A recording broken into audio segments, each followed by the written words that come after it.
अस्सलाम वालेकुम वरहमतुल्लाहि वबरकातुह। आए दिन रोजाना कोई ना कोई ऐसी खबर मिलती है जो दिल को दहला देती है।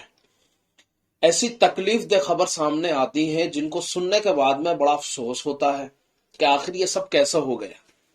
आए दिन आपको ये खबर भी सुनने में मिलती रहती है कि भाई फला साहब का एक्सीडेंट हो गया, फला बाइक से बाइक टकराई, बाइक से कार टकराई, कार से ट्रक टकराया, बस का एक्सीडेंट हुआ। इस तरह के मुख्तलिफ हादसात रूनुमा होते रहते हैं। अगर आप सड़कों पर देखेंगे तो ये सबसे ज्यादा आपको नजर आएगा। बाकी तो मोहल्ले में कभी किसी का सुनने में आता ही रहता है। बात दरअसल ये है, इसकी वजह असल होती क्या है।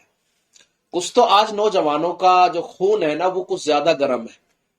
आदमी बड़ा जोश जोश में उसको तेज चलाता है और उसकी रेस को पकड़ने के बाद में ऐंठता रहता है, उसको तेज करता रहता है, क्योंकि पैर तो चलाने हैं नहीं, सिर्फ उसका मुट्ठा ऐंठना है, उसको तेज करना है बस। और ये देखता है आदमी कि इसके अंदर आखिर जान कितनी है, यानी गाड़ी में वो जान देखना चाहता है, इसके इंजन में कितनी जान है, कितना पावरफुल है, उसको देखना चाहता है। ये नहीं देखता कि मेरा आगे चलने के बाद में क्या बन सकता है, मेरे साथ में क्या हादसा पेश आ सकता है। यूं तो अल्लाह ताला ने मुकद्दर में जो लिख दिया वो तो यकीनन होगा, लेकिन अल्लाह ने यह भी तो बयान फरमाया है कि अपनी हिफाजत अपनी जिम्मेदारी है। अल्लाह ताला ने इस बात को कुरान मजीद फुरकान हमीद में अल्लाह ताला ने इस तरह इशारा दिया है, वला तुल्कू बिअयदीकुम इलत तहलुका, अपने हाथों को हलाकत में मत डालो, बल्कि अपनी जिम्मेदारी है, अपनी जान अपने माल की हिफाजत करना अपनी जिम्मेदारी है। चुनांचे इसी तरह का एक वाकया गाजियाबाद का है, जिसके बारे में यूं बयान किया जाता है कि दो बाइक सवार एक कार के आगे आए, या ये समझ लीजिए कि कार ने उसको टक्कर मारी। इस तरह से आपस में एक्सीडेंट हुआ, लेकिन एक्सीडेंट बड़ा अजीब और गरीब हुआ। वो दोनों बाइक सवार गाड़ी से नीचे गिर गए, लेकिन ये जो बाइक है इनकी, ये बाइक कार के अगले पहिए से मिलती हुई घसीटती हुई तकरीबन 1 किलोमीटर तक यूं ही चली गई।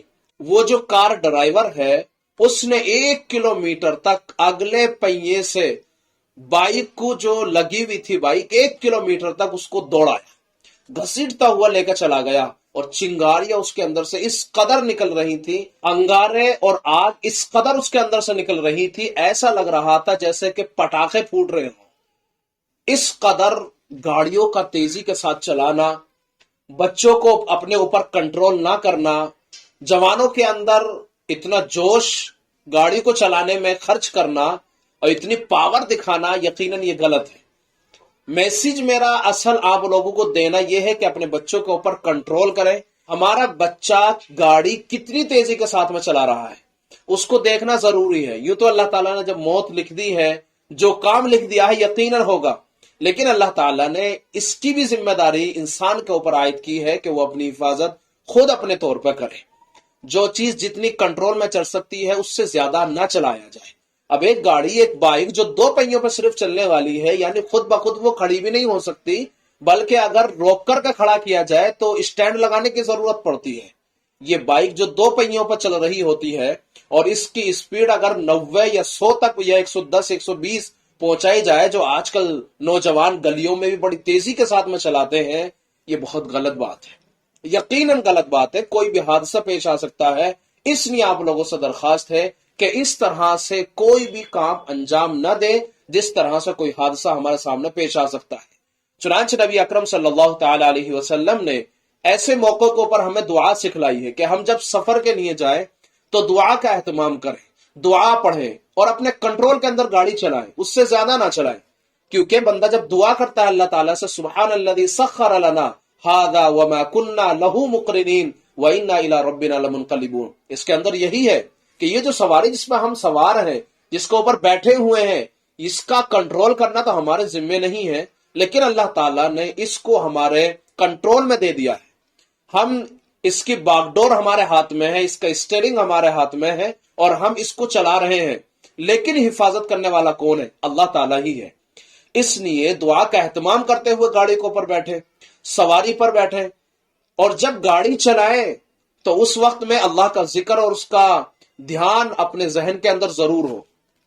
बाज लोग गाड़ी के अंदर चलाते चलाते गाने चलाते हैं, म्यूजिक सुनते रहते हैं, और बाज लोग जो है उसमें टीवी शुरू कर देते हैं, دوسرے لوگ تاکہ بور نہ ہو، یہ بالکل غلط طریقہ ہے۔ اللہ نہ کرے ایسے وقت میں کوئی حادثہ پیش آ جائے، موت واقع ہو جائے، تو اس کا مطلب یہ ہے کہ ایسے وقت میں موت واقع ہو رہی ہے جس وقت میں ہمارے کانوں کے اندر گانوں کی آواز پڑ رہی ہے، یہ آواز ہمارے کان کے اندر پہنچ رہی ہے، ایسے وقت میں موت واقع ہو رہی ہے، یقین جان لیجئے یہ بہت غلط طریقہ ہے۔ اس لیے آپ سے درخواست ہے آپ اپنے بچوں کی اور بچے خود اپنی حفاظت کریں۔ اللہ تعالیٰ مجھے آپ کو ان تمام باتوں کو سمجھنے کی توفیق عطا فرمائے۔